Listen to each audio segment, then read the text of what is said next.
ఇప్పుడు ఒక యోగి ఆయన పాప ఆయన ఇటువంటిది ప్రతి ఒక్క సీఎం లోకి ఇట్లా ఉండాలి అని మేము కోరుకుంటున్నాము. సీఎంలు అందరూ యోగి లెక్క చేస్తే ఈ ఆవులు చచ్చిపోవు. ఇక వాళ్ళకు గొర్రెలు మేకలు వేస్తా ఉన్నారు కదా, వాటి తీసుకుపోతారు. దీని మీద ఏదో ఆవు మాంసం తింటే మంచిది, దానిలో విటమిన్ ఎక్కువ ఉందని ఒక ముస్లిం సోదరుడు చెప్పాడు.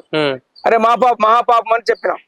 వాళ్ళు కొంతమంది బంద్ చేస్తా ఉన్నారు కానీ ఇట్లే లక్షల మంది కోరుకోలు చెప్తా ఉంటే ఒకరు ఇద్దరు పోయి లక్షల మంది పోతే కథ ఇబ్బంది అయిపోతుంది.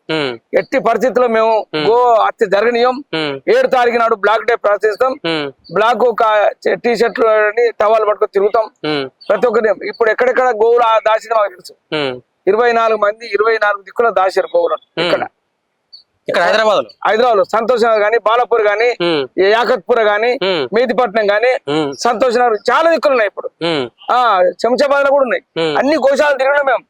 ఇప్పుడు మొన్న పాల్గాంలో నరేంద్ర మోడీ గారు దెబ్బ పెట్టేస్తాడు. నరేంద్ర మోడీ అక్కడనే వాళ్ళు ఉగ్రవాదుల కాడ దెబ్బ ఎట్లా పెట్టాడు అలా మేము రెడీ ఉన్నాం. అయితే ఖచ్చితంగా చేస్తారా? ఖచ్చితంగా ధర్నా చేస్తాము. వాళ్ళు ఆవులు నప్పనీయం.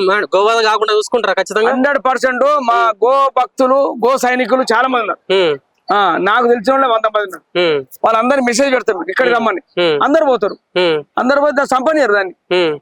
అంటే ఇప్పుడు మీరు ఇంత అంటే గో సంరక్షణకు ఇంత కృషి చేస్తున్నారు. మీలాంటి సంఘాలు కూడా ఎన్నో వచ్చినాయి.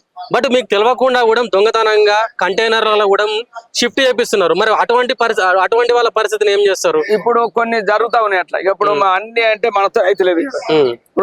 ఇప్పుడు ఈ జనము కన్ను తెలిసిన రోజు ఆ కంటైనర్ అన్ని చాలా వరకు ఆపుతున్నాం.